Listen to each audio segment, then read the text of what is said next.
Yoga is a way of life that provides a rare opportunity to leave the madness of world behind and attain the inner peace. It is rightly said, yoga adds years to your life and life to your years. I am sure you really want to know how yoga affects your mind and body and how it can change your life. Let's tune in to our next episode, Yoga, the best way to health and fitness. Hello, everybody. Welcome back to our podcast.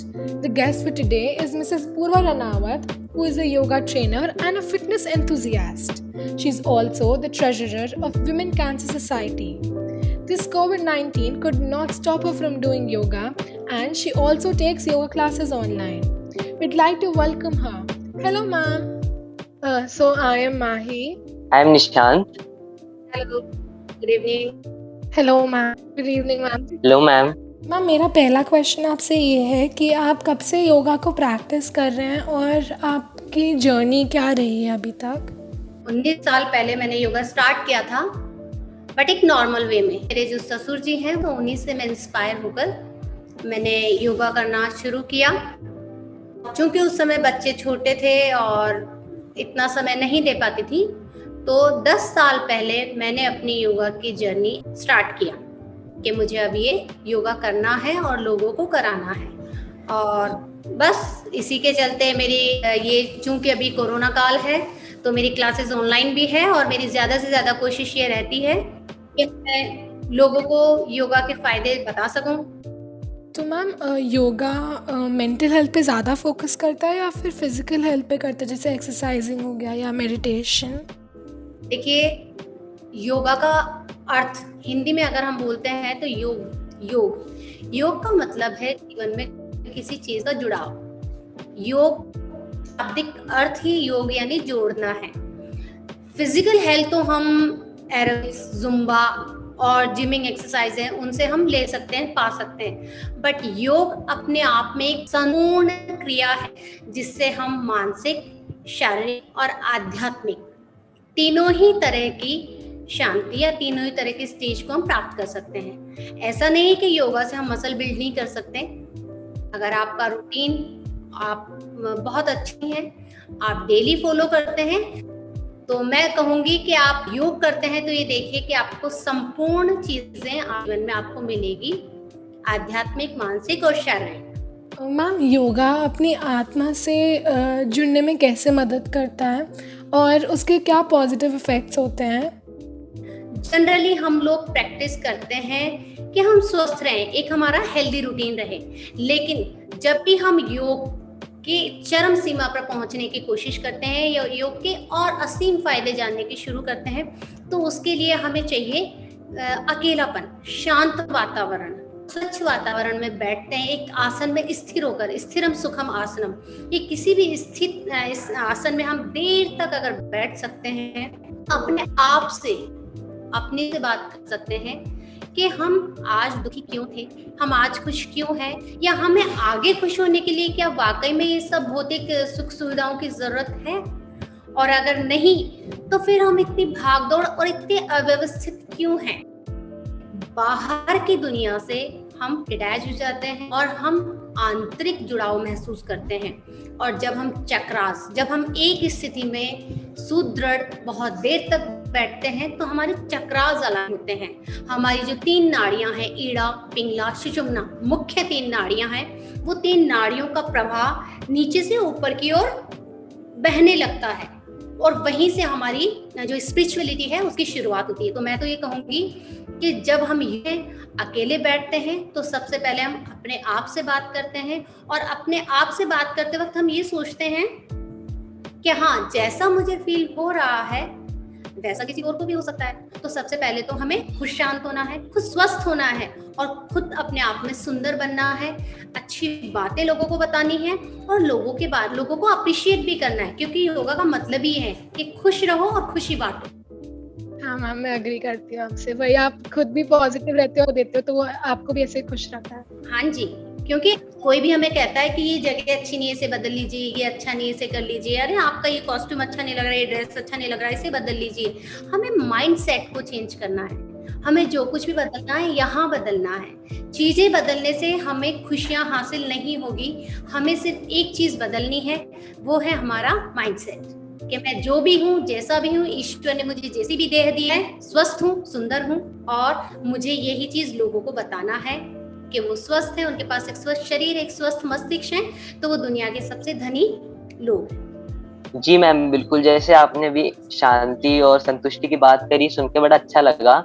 तो जैसे शांति और संतुष्टि, इन सब के साथ स्वास्थ्य भी बहुत इंपॉर्टेंट होता है, कि योगा का एक बहुत ही अच्छा पार्ट होता है। तो जो आयुर्वेद होता है वो योगा से कितना एसोसिएटेड होता है? देखिए, मैं इतना जानती हूँ कि योग और आयुर्वेद का जो कॉम्बिनेशन है वो बहुत ही अद्भुत है, बहुत अद्भुत है। बट अगर आप एक डेली रूटीन, एक हेल्दी रूटीन लाइफ चाहते हैं तो आप योगा आपके लिए सफिशिएंट है। लेकिन जिस तरीके से हम जिम जाते हैं, जिम में अगर हमें हेल्दी रहना है और अपने आप को ऐसे रखना है कि फिट रहें, टमी बाहर ना आए, बॉडी टोन रहे, तो उसके लिए हमारा normal protein shake sufficient. But अगर हम बॉडी उस फील्ड में जाते हैं कि हमें बॉडी बिल्डर बनना है, और तो फिर हम अलग अलग तरह के सप्लीमेंट्स लेते हैं। इसी तरीके से हमारा योग भी है कि अगर हमें एक हेल्दी रूटीन लाइफ चाहिए, हम बहुत व्यस्त हैं, हमारा परिवार बहुत बड़ा है और हम बहुत खुश हैं, एक हेल्दी रूटीन लाइफ चाहिए तो हमें आयुर्वेद को उससे जोड़ने की कोई ज़रूरत नहीं है। लेकिन अगर आप चाहते हैं कि जिस तरह से बॉडी बिल्डिंग में लोग जाकर सप्लीमेंट्स खाते हैं कि उन्हें एक बहुत अच्छी बॉडी और लोगों को दिखाना या कुछ करना पॉपुलैरिटी के लिए, तो ठीक है। अदरवाइज अगर आप योग की चरम सीमा पर नहीं जाना चाहते हैं तो आपके लिए डेली 1 घंटा योग करना बहुत है, सफिशिएंट है। जी मैम। मैम, आपके साथ ऐसे पहले होता होगा कि आपका एंगर बहुत हाई होता, तो योगा से कैसे हेल्प किया आपको? हाँ, ये आपने बहुत अच्छा सवाल किया। देखिए, बहुत अच्छी बात है। और अगर हम जितना डीप जाएंगे, ये कहते हैं ना कि योग तो एक सागर है, अथाह सागर है, हम इसमें जितना अंदर जाएंगे उतना ही पाएंगे। तो ये बिल्कुल सही है कि योग हमारे क्रोध को शांत करता है, और क्रोध से रिलेटेड जितने या भौतिक जीवन में जितनी भी समस्याएं हैं या जितनी भी इतनी इस तरह की नेगेटिविटी है, दूर करता है। क्योंकि जब आप यहाँ से शांत होते हैं, जब आप योग करते हैं, जब आप प्राणायाम करते हैं, प्राणायाम करने से आपकी सांसों को दीर्घायु कहते हैं। हमारे जो पुराने ऋषि मुनि थे, बिना खाए बिना पिए वो योग करते थे, तो उसे वो यहाँ से शांत रहते थे, तो उनके हार्ट को ज़्यादा पंपिंग की जरूरत नहीं होती थी, और छोटी छोटी सी बातों पर वो क्रोधित नहीं होते थे। तो इसीलिए जब हम योग करते हैं तो हमें आध्यात्मिक और मानसिक शांति मिलती है, जो कि सबसे बड़ी जड़ है, क्रोध को शांत करने का सबसे बड़ा उपाय है। और योग से रिलेटेड जितनी भी चीजें हैं, मन, शरीर, वो सभी शांत होता है। हम दूसरों की बात को समझने की कोशिश करते हैं, और उसको समझकर, उसके एस्पेक्ट को समझकर ही हम उसे जवाब देते हैं। तो मेरा मानना है कि योग से एंगर तो कम होता है। और मैम, लोग आजकल ज्यादा ग्रीडी हो रहे हैं, मतलब पैसे के पीछे ज्यादा ऐसे भागते हैं, तो क्या योग हेल्प करता है, मतलब इस चीज को भी, कि उनको शांत कर दे इस चीज में? ये चीज ऐसी है कि हम कुछ दिनों में नहीं कर सकते, कुछ दिनों में बोला है मैंने, सालों नहीं, या कुछ समय में हम लोग नहीं कर, क्योंकि ये हमारे वातावरण पर डिपेंड करता है कि हमारी अपब्रिंगिंग कैसी हुई है, हम कैसे वातावरण में हम पले बढ़े हैं, हमें किस तरह के संस्कार दिए गए हैं। देखिए, मैं बैठी हूँ सोफे पर और एक आदमी बैठा है नीचे, तो जरूरी नहीं है, हाँ हो सकता है मुझे सोफे पे आराम ज्यादा हो, लेकिन जरूरी नहीं कि मुझे सुख सोफे पर ज्यादा आ रहा हो सकता है नहीं कंफर्टेबल हो। तो ये तो बात आपसे सही गई, योग से लालच कम हो सकता है, क्योंकि जब हम योग करते हैं तो जो सबसे पहली योग की सीढ़ी है यम और नियम, ये यही सिखाते हैं हमें कि हमारा शरीर स्वच्छ हो, हम जहाँ बैठे हैं वो स्वच्छ हो। उसके बाद समाज में हम बुराई ना करें, बुराई ना फैलाएं, किसी को क्रिटिसाइज ना करें। तो ये सब चीजें जब धीरे धीरे बढ़ती हैं, इवेंचुअली बढ़ती हैं ये चीजें, ऐसा नहीं कि अचानक ही बढ़ जाएंगी, ये चीजें धीरे धीरे बढ़ती हैं। और जब डेफिनेटली लालच भी कम होता है, क्योंकि इंसान को लगता है कि मेरे खुश रहने के लिए प्राप्त है वही पर्याप्त है। अगर मेरे पास एक हंसता खेलता परिवार है, मेरे पास एक घर है छोटा सा, या घर ना भी है, किराए का भी है, लेकिन मेरे अपने मेरे साथ हैं, तो वही मेरी खुशियां हैं। तो जब लोगों में ये भावना आने लगती है तो हमारा लालच भी कम होने लगता है, क्योंकि हमारा वातावरण इतना हेल्दी होता है। कहा ना कि बचपन से हमारे संस्कार, हमारे माँ बाप हमें कैसे संस्कार दे रहे हैं, हम किस वातावरण में पले बड़े हैं, उसका बहुत जीवन शैली पर। बट डेफिनेटली योग से हम लालच को भी कम कर सकते हैं। जी ma'am.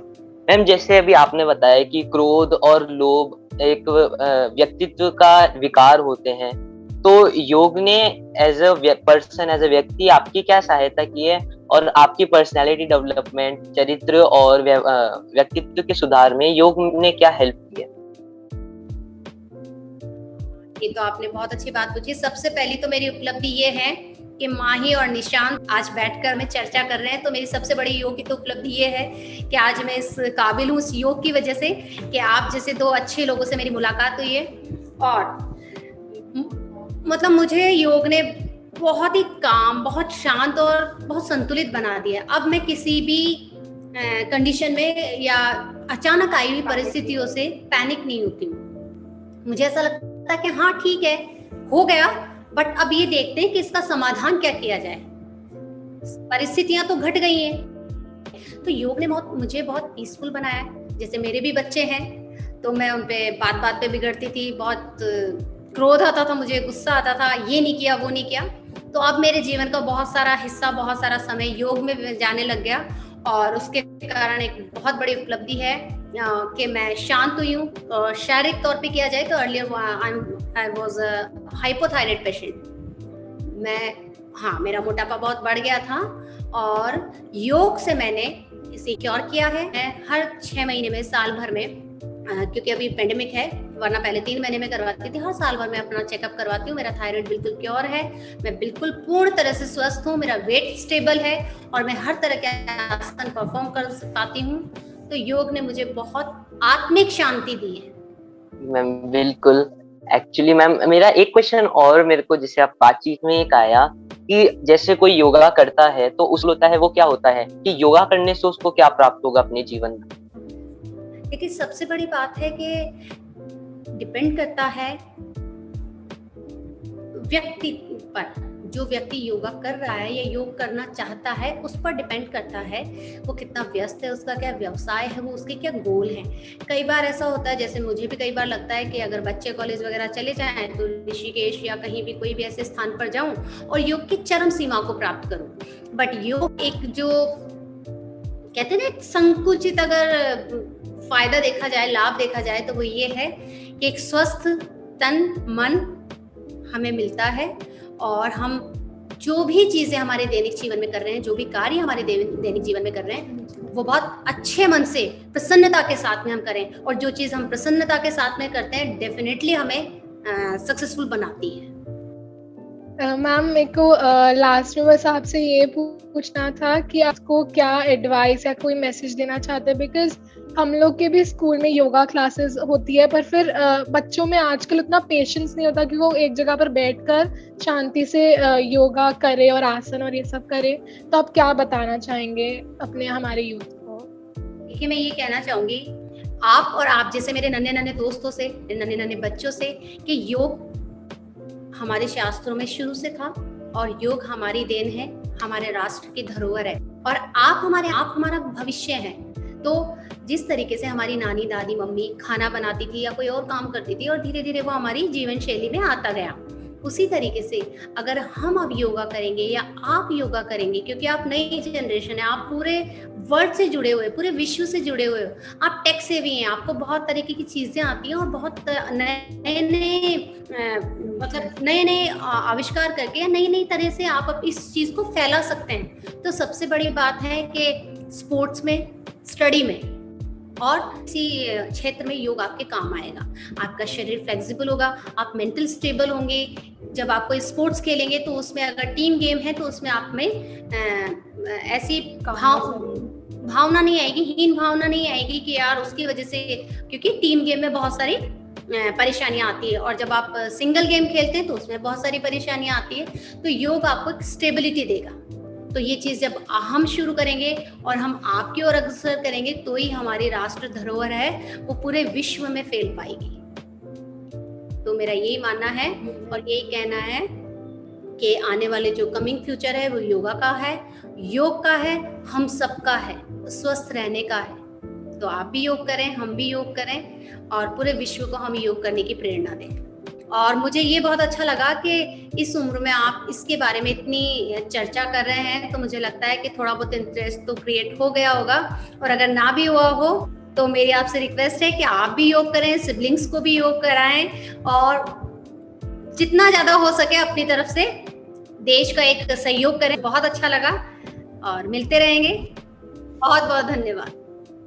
There are a lot of people out there who think yoga does not help us enough. Our guest, Mrs. Purva Ranawat, is the perfect example. She told us how beneficial yoga is and has experienced better changes in herself, whether physical or mental. Yoga is a journey to find yourself, your flexibility, your inner strength, your inner beauty. It helps shape yourself to improve adaptability. And on that note, I'd like to end this episode. Stay tuned for our next episode. Until then, goodbye. Stay home and stay safe, guys.